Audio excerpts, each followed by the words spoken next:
Se dice, le tengo al propio aquí en la línea, el director ejecutivo de la Asociación Nacional de Empresas Generadoras, el doctor Alejandro Castañeda.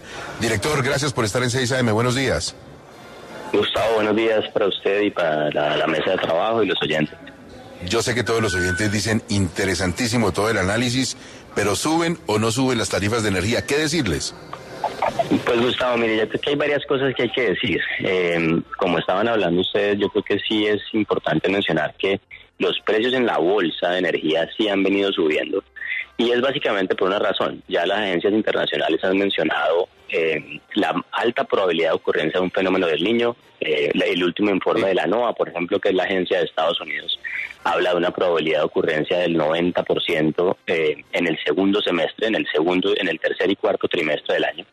Lo cual obviamente pues preocupa en el sentido de que lo que pasa normalmente en el sector nuestro es que los embalses comenzamos a recuperarlos después de haber pasado el verano que acabamos de terminar, y comenzamos a recuperarlos para enfrentar el siguiente verano que inicia en diciembre de este año. Ahora, cuando uno mira cuánto pesa la generación dentro de la tarifa que paga un usuario en Colombia, esa generación, ese componente de generación pesa el 40% en lo que paga un usuario a nivel nacional.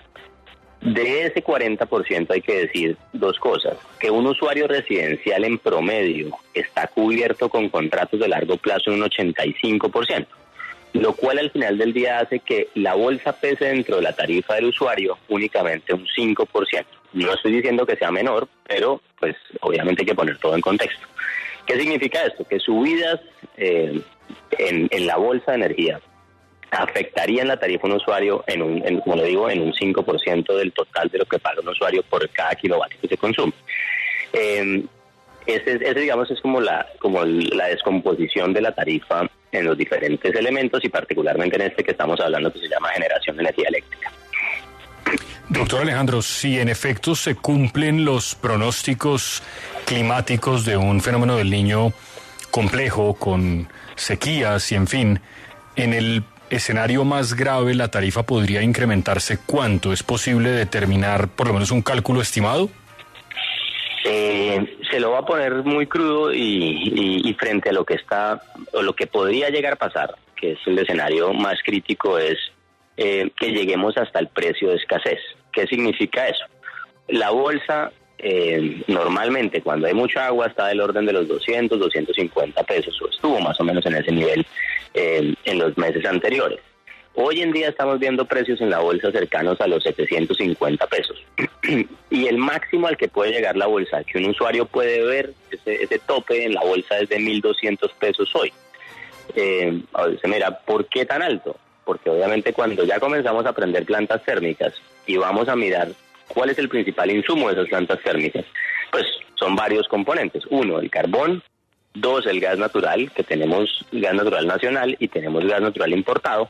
Y el último escalón que tendríamos que prender en caso de que necesitáramos todo el parque térmico de generación serían los combustibles líquidos como el diésel, que es la generación más costosa. Ese es el techo en la bolsa que tiene un usuario si tiene que ir a comprar energía a la bolsa. Como le digo, no es el grueso, porque el 85% de los usuarios del país están cubiertos con contratos. Ahora, cuando uno mira, hay algunas empresas que tienen una exposición a bolsa un poco más alta. Más o menos unas 7 empresas distribuidoras comercializadoras tienen una exposición a bolsa superior al 40%. Lo que nosotros le hemos dicho al gobierno, y 5 de esas 7 son empresas distribuidoras de la nación, propiedad pues de la nación. Entonces lo que le hemos dicho al gobierno es que hay que tratar de gestionar que estas empresas se apalanquen en contratos, es decir, se cubran en contratos para no estar expuestas a estos precios que pueden llegar a estos niveles que les mencionaba de 1.200 pesos. Director, en este escenario crítico de un fenómeno del Niño bastante fuerte, ¿se podría llegar incluso a un racionamiento de energía?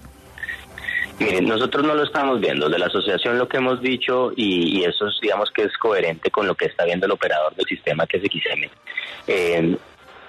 Digamos que tenemos la energía firme necesaria. ¿Cuál es la energía firme? La energía firme es aquella que siempre tienen los usuarios en los momentos más críticos. Por eso, digamos, es como que existe el cargo por confiabilidad, porque siempre deberíamos tener esa energía disponible para poder atender a los usuarios en el momento más crítico, en la sequía más crítica.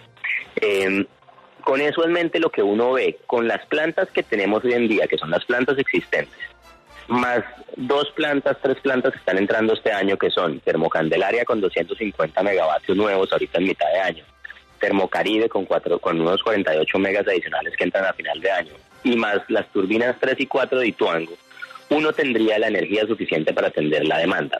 ¿Qué le hemos dicho al gobierno? Hay que hacer un seguimiento muy detallado y muy permanente a cómo evolucionan las variables climáticas, porque primero, pues sí, todo el mundo dice que viene un fenómeno del Niño. Lo que no sabemos es qué tan intenso y qué tan largo puede ser. Y en ese orden de ideas, lo que le hemos dicho es que hay que monitorear muy bien estas variables climáticas. 2, hay que hacer un seguimiento muy detallado también de cómo están los insumos desde el punto de vista de carbón y de gas y combustibles líquidos, y comenzar a activar la logística para que eso funcione bien. Le voy a poner un ejemplo. Carbón, tenemos una planta térmica en norte de Santander que se llama Termotasajero. Situaciones de orden público, por ejemplo, pueden limitar y han limitado en los últimos 2 meses el acceso a carbón de la zona del Catatumbo. ¿Por qué? Pues porque hay presencia de grupos armados y queman camiones, y los transportadores, digamos, que se niegan a regresar a esa zona. Ese tipo de cosas son las que uno tiene que estar muy al tanto y muy al corriente para comenzar a destrabarlas en el momento que se presenten esas situaciones. Sí, doctor Alejandro, ayer en el informe de TGI en la ruta del gas y el exministro Tomás González están hablando de un faltante de cerca de 100 millones de pies cúbicos diarios de gas para atender el fenómeno del Niño y garantizar la energía térmica. Si se requiere de este gas, ¿cuánto podrían subir las tarifas y de dónde vamos a traer este gas? Pues mire, Luis Enrique, yo creo que aquí hay varias cosas. La primera, a diferencia del fenómeno del Niño de 2015-2016, tenemos una oferta adicional de gas. Acuérdense ustedes que en el fenómeno del Niño pasado no alcanzamos a tener la planta de regasificación del Caribe, la que está ubicada en Cartagena. Esos son 400 millones de pies cúbicos que atienden las 3 plantas más grandes de generación eléctrica en la región Caribe, más o menos con unos 1.800 megavatios de capacidad, casi 2.000 megavatios de capacidad.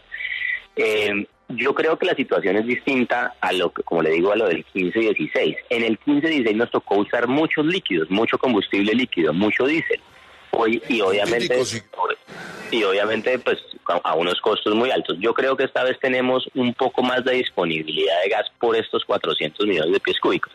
Que sí, que en el momento en que todo el parque térmico prenda, si se prende en gas, ¿sí? Si se prende en gas natural, pues obviamente va a haber una presión. Pero yo creo que esos faltantes se pueden manejar. Nosotros nos reunimos con TGI hace más o menos unos 15 días para comenzar a revisar estos temas.